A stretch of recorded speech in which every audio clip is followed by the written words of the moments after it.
I think Disney is exercising far too much caution with the constantly removing of potentially offensive parts of their older films and older cartoons, because the latest one that I've discovered that is victim to this censoring is Santa's Workshop, and this is actually a very cute short, and I've got a lot of really positive things to say about it. But I also want to talk about the fact that there were one or two moments removed from it, and there is actually the uncensored version on YouTube. I watched the updated censored version on Disney Plus, and I thought, for a 1932 film, short film, this is cute. It's kind of catchy. It's a lot of fun, very festive. And then I watched the uncensored version and thought, well, yeah, maybe at the time there might have been racist aspects, but because the things that make it racist do not exist anymore, it's not, I don't see what the problem is. And I googled around it, and apparently, there are a lot of people who agree, and nobody has kind of said, well, that was a good idea to remove that. So Disney kind of need to stop being so apologetic for things that people are not getting offended about. But the short itself, first of all, I'll explain what was removed in a moment. But the short, as I said, was released in 1932. It's about 7 minutes, directed by Wilfred Jackson. And this is set, as you can imagine, in Santa's Workshop. It's part of the Silly Symphonies range. And it begins with Santa reading the naughty and nice list in a kind of sing-song rhyme.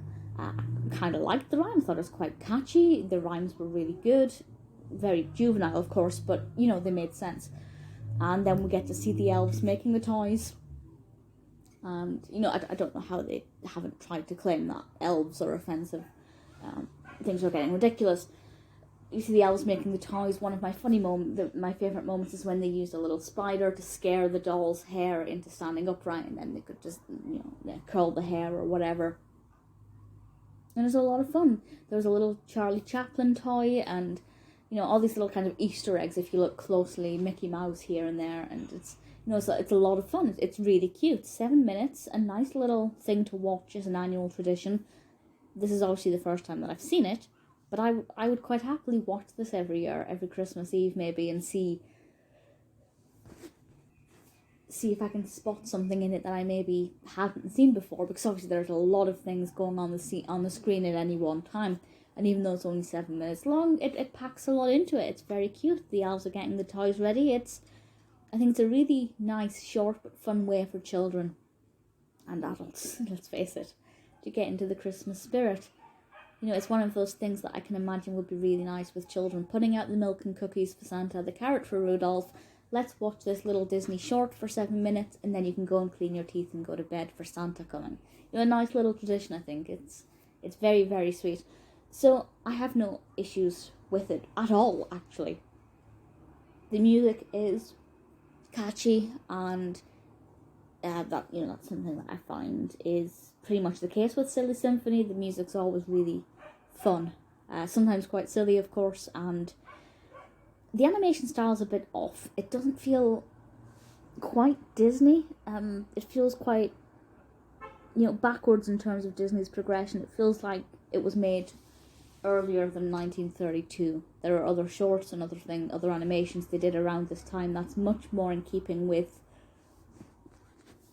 what we have come to know as the Disney style of animation. And this one just doesn't feel like it's quite hitting the mark.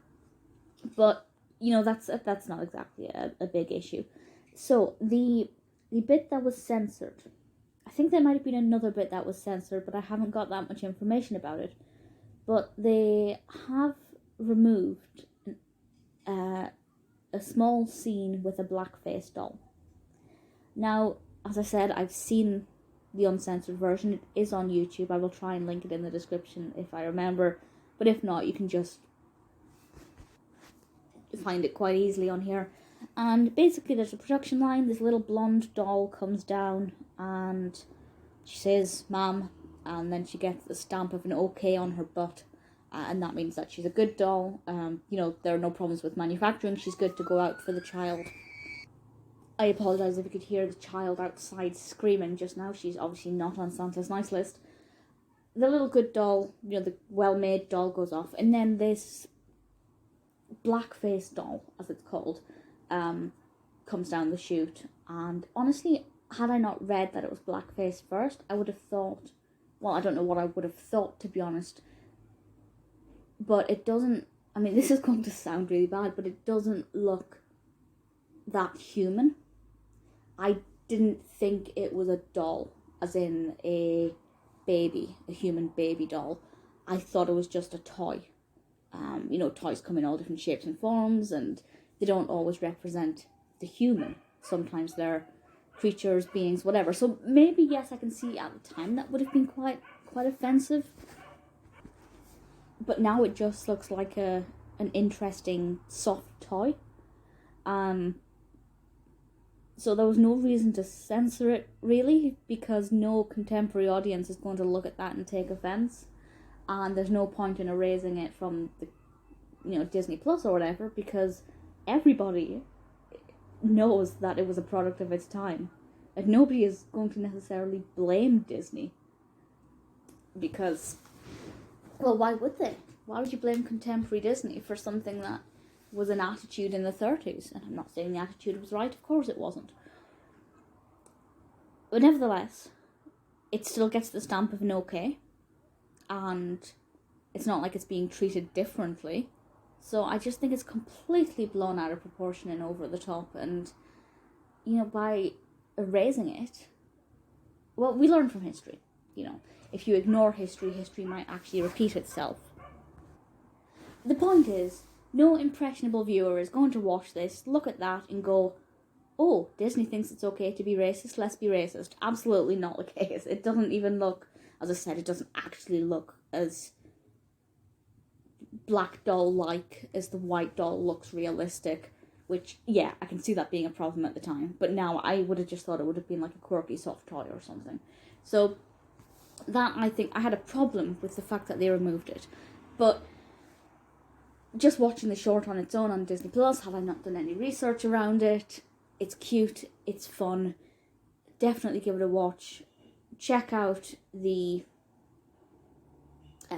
uncensored version on YouTube if you want, and make up your own opinion about whether or not you think it's offensive. But honestly, it's not. It really, really isn't. Not now. Maybe then.